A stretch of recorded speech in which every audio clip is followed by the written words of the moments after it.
Hey guys, this is test 35 game 3. This is the Kim family opera game. It's an ordering game because we're placing the family members in order from 1 to 3 and we're also assigning them to either row G or row H. Now I've laid out a lot here but I'll explain all of that. We've got the 5 people Q, R, S, T, U. We have row G and row H and then seats 1, 2, and 3. Now I've also added the variable X here because we're going to have an empty slot and rather than simply leaving it blank, I want to represent it with some kind of variable because otherwise I might mistake the blankness for the fact that we simply haven't filled it in yet. I want to be able to designate when I know that no one will be there, that it will be empty. So X is my placeholder for emptiness. Now the first rule tells us each person sits in a seat adjacent to and in the same row as at least one other person. Now part of this rule is redundant. We already know, due to the simple fact that we have 3 seats per row and then we also have 5 people, that no matter what, we're going to have at least 2 people in each of row G and row H. They didn't need to say in the same row as, that phrase. However, telling us that we have each person in a seat adjacent to at least one other person is useful because this tells us that seats numbered 2 can never be empty. So I've put down that the variable X can never be in any seat numbered 2. That's what we derive from this rule. They tell us that T and U are both in row H, so I put down T and U next to the row H. I put that S and U are both lower than T, so meaning that T could never be first, and neither S nor U could ever be third due to that ordering rule. Then they tell us that R sits in the same row as Q, S, or both. So this tells us that R has to be in row G, because if R was in row H, it would be with both T and U and it could never be with either Q or S. Then the final rule telling us that R has to be in a seat numbered 2 tells us specifically that R must be in seat G2. So this is like a bare bones initial setup for the game. There actually is quite a bit more that you can do though. Because we know that U occurs before T and both of those people are in row H, we know that there are only 3 possible layouts for those people. We could have the mystery person on 1 and then have U before T on 2 and 3. We could have the mystery person on 2 and then have U before T on 1 and 3.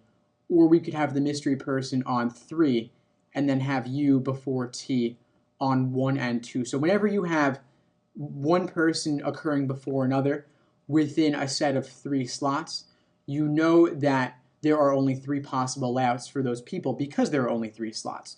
So now I'm going to lay out 3 different major possibilities for the game based upon these different layouts for row H. We can disregard the S portion for now and fill in S and the other variables in a bit.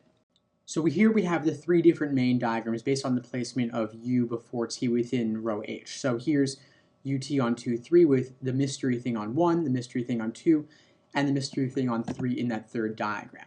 Now we still have many other variables to place, of course. We still have the variable X, we have S, and we have Q. So those guys have to be placed somewhere within the remaining slots, but because we have all these restrictions here, we have a quite limited layout here.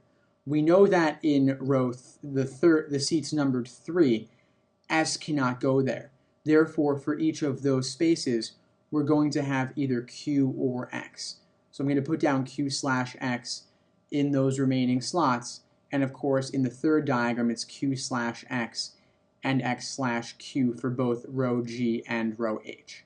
For the middle possibility, we know that X cannot go there due to the first rule of the game. If X did go there, U and T would not be adjacent to another person within that same row. So for that reason, H2 in the middle diagram has to be S slash Q. Then for the seats numbered 1 that remain, the top possibility and the middle possibility could be any of X or S or Q for G1, H1, and then G1 here. But for the bottom possibility, we know that it has to be S because S has to go before T. It could not go on seats numbered 3. So for the remaining empty slots, it's going to be S slash Q slash X. So this is our main diagram for the game, the initial setup. 3 different possibilities. Now question number 13, they're not starting with an orientation question here. they're jumping right in with it could be true, but we've got all these diagrams to help us out here. So for number 13, what in general could be true? Could G3 be empty? Yeah, we've got that right here. We've got X on H3 as a possibility, so A is our answer for 13. I will look at the rest. H2, of course, is never empty looking at B because X can never be on any seat numbered 2. Could S be on 3? No, because S has to go before T. It's never on any seat number 3. T on 1 could never happen, again, because S is before T. And then finally, choice E, U on 3 could never happen because U is before T, leaving A as our answer for 13.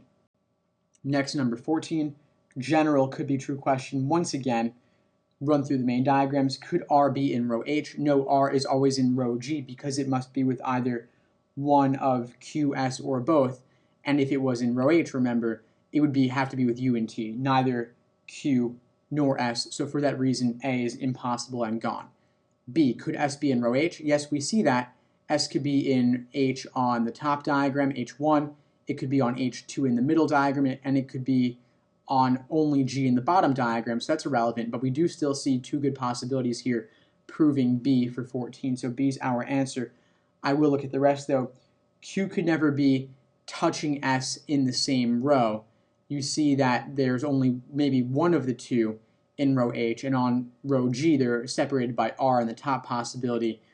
In the middle diagram, they're separated by R in the top possibility, and in the bottom diagram, they're separated by R as well, so C is impossible.